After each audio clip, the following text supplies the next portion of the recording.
నారాయణం నమస్కృత్య నరం చైవ నరోత్తమం దేవీం సరస్వతీం వ్యాసం తతో జయముదీరేత్. నారాయణుడికి, నరశ్రేష్ఠుడైన నరుడికి, సరస్వతీదేవికి, వ్యాసమహర్షికి నమస్కరించి జయం అనే ఈ మహా ఇతిహాసగాథను ప్రారంభిస్తాం. ఈరోజు మనం భారతీయ వాంగ్మయంలోనే ఒక శిఖరంలాంటి మహాభారతం గురించి లోతుగా తెలుసుకోబోతున్నాం. ఇది కేవలం ఒక యుద్ధకథ కాదు, అపారమైన దుఃఖం నుండి పుట్టిన జ్ఞానసముద్రం. ఈ ప్రశ్నని ఒకసారి చూడండి. సకల పవిత్ర జ్ఞానం కన్నా, అంటే వేదాల కన్నా బరువైన కథని ఎలా చెప్పాలి? ఇది అలంకారానికి అడిగిన ప్రశ్న కాదు. మహాభారతం యొక్క పరిమాణం, దానిలోని జ్ఞానం ఎంత అపారమైనవంటే దాన్ని చెప్పడమే ఒక పెద్ద కథ. ఈ మహాగాథ కథనం ఎలా ఉంటుందంటే, ఒక కథ లోపల మరో కథ, ఒక ఫ్రేమ్ లోపల ఇంకో ఫ్రేమ్ అన్నమాట. ఈ కథల ప్రవాహం మొదలయ్యేది నైమిషారణ్యం అనే పవిత్రమైన అడవిలో. అక్కడ శౌనకాది మహర్షులు ఒక గొప్ప యజ్ఞం చేస్తూ ఉంటారు. ఆ యజ్ఞశాలకు ఉగ్రశ్రవసుడు అనే సూతి వస్తాడు. ఋషులు ఆయన్ని ఎక్కడ్నుంచి వస్తున్నారు అని అడిగితే ఆయనెలా చెప్తాడు, జనమేజయుడి సర్పయాగంలో వైశంపాయనుడు చెప్పిన అద్భుతమైన మహాభారత కథను విని వస్తున్నాను. చూడండి, ఆ విధంగా ఆ జ్ఞానప్రవాహం మనవరకు చేరడానికి మొదటి అడుగు అక్కడే పడింది. సరే, ఇప్పుడు ఈ ఇతిహాసం అసలు ఎలా పుట్టిందో ఆ కథలోకి వెళ్దాం. దాని రచయిత వ్యాస మహర్షి.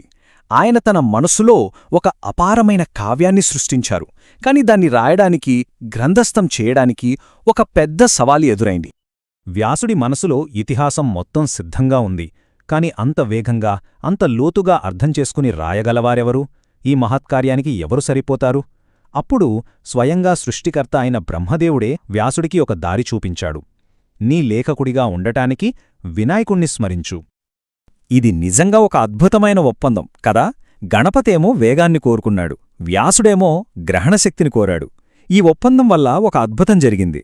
వ్యాసుడు కావాలనే కొన్ని కఠినమైన శ్లోకాలు చెబుతున్నప్పుడు వాటిని అర్థం చేసుకోవటానికి గణపతికి కొంచెం సమయం పట్టేది. ఆ గ్యాప్లో వ్యాసుడు తర్వాతి శ్లోకాలను మనసులో కూర్చునేవాడు. చూశారా, వేగం, వివేకం రెండూ ఎలా కలిశాయో? ఇతిహాసం ఎలా రాయబడిందో చూశాం. ఇప్పుడు అసలు కథ ఎలా చెప్పబడిందో చూద్దాం. ఈ కథ గెలిచిన వాళ్ల ఉత్సాహంతో మొదలవదు. ఇది చాలా ఆశ్చర్యకరమైన విషయం. కురుక్షేత్ర యుద్ధం ముగిసిన తరువాత ఓడిపోయిన అంధరాజు ధృతరాష్ట్రుడి విలాపంతో, ఆయన పశ్చాత్తాపంతో మొదలవుతుంది. అంటే ఇది గెలుపు గురించి కాదు, ఓటమి నుండి నేర్చుకున్న పాఠాల గురించి. ధృతరాష్ట్రుడు తన సారథి సంజయుడితో తన కొడుకుల ఓటమికి దారితీసిన ఒక్కో ఘట్టాన్ని గుర్తుచేసుకుంటాడు. ప్రతి సంఘటనతో తన గెలుపు ఆశలు ఎలా చచ్చిపోయాయో వివరిస్తూ ఉంటాడు. ఆ మాటలు వింటుంటే ఓటమి ఎలా అనివార్యమైందో మనకు అర్థమవుతుంది. ధృతరాష్ట్రుడి విలాపం ఇక్కడ మొదలవుతుంది. పాండవులకు ద్రుపదుడు, శ్రీకృష్ణుడు లాంటి శక్తివంతమైన మిత్రులు దొరికిన ఆ క్షణంలోనే తన ఓటమికి బీజాలు పడ్డాయని ఆయనకి అర్థమైంది. ఇది కేవలం ఒక అవమానం కాదు, ఇదొక నైతిక పతనం. అధర్మం పక్షాన నిలబడినప్పుడు దైవిక జోక్యం పాండవులను కాపాడింది. ఆ క్షణంలోనే ధర్మం ఎవరివైపుందో స్పష్టమైంది. కాని ధృతరాష్ట్రుడు తన పుత్రమోహంతో ఆ నిజాన్ని చూడలేకపోయాడు. కౌరవ సైన్యానికి వెన్నెముక ఎవరు? అజేయుడు అని అందరూ అనుకునే తాత భీష్ముడు. అలాంటి భీష్ముడి పతనం ఒక కీలకమైన మలుపు. ఆ క్షణం నుండి కౌరవుల ఓటమీక ఖాయమైపోయింది. చివరికి తన పెద్ద కుమారుడు, తన వారసుడు దుర్యోధనుడి దయనీయమైన ఓటమితో ధృతరాష్ట్రుడి చివరి ఆశ కూడా కూలిపోయింది. తన అహంకారం, తన అసూయ ఎలాంటి ఫలితాన్ని ఇచ్చాయో అప్పుడాయనకు పూర్తిగా అర్థమైంది. ఒక్కసారి ఈ సంఖ్యను చూడండి, 10. 18 అక్షోహిణుల సైన్యమంటే కొన్ని లక్షల మంది సైనికులు పాల్గొన్న యుద్ధం తర్వాత బతికింది కేవలం 10 మంది. ధృతరాష్ట్రుడు ఎంతటి వినాశనం గురించి దుఃఖిస్తున్నాడో ఈ ఒక్క సంఖ్య మనకు తెలియజేస్తుంది. ఇక్కడ మనందరికీ ఒక ముఖ్యమైన పాఠం ఉంది. ధృతరాష్ట్రుడి పశ్చాత్తాపం అంతా జరగాల్సింది జరిగిపోయాక వచ్చింది. ఒక నాయకుడిగా అతను ముందు చూపుతో సరైన నిర్ణయాలు తీసుకునుంటే ఇంత వినాశనాన్ని ఆపగలిగేవాడు. ఇది మనకు నాయకత్వంలో ముందుచూపు ఎంత ముఖ్యమో గుర్తుచేస్తుంది. తన రాజు అలా దుఃఖంలో మునిగిపోవడం చూసి సంజయుడు ఆయన్ని ఓదార్చడానికి ప్రయత్నిస్తాడు. అతను ఒక తాత్వికమైన దృక్పథాన్ని అందిస్తాడు. సంజయుడు చెప్పిన ప్రధాన సందేశం ఇదే: ప్రతిదానికి మూలం కాలం. జనన మరణాలు, గెలుపోటములు అన్నీ కాలం చేతిలో ఉంటాయి. ఎవరూ శాశ్వతం కాదు, కాబట్టి దుఃఖించడం అనవసరం అని రాజుకి గుర్తుచేస్తాడు.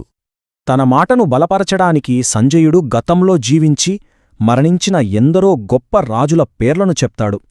సాక్షాత్తు దశరథుడి కొడుకు రాముడు, దేశానికి పేరు తెచ్చిన భరతుడు ఎంతటి గొప్పవాళ్లైనా కాలానికి అతీతులు కారు అని స్పష్టం చేస్తాడు. సంజయుడి జ్ఞానం నుండి మనం నేర్చుకోవలసిన మరో విషయం ఇది. కష్టాలు మనకు మాత్రమే ఉన్నాయని అనుకున్నప్పుడు మనం మరింత కుంగిపోతాం.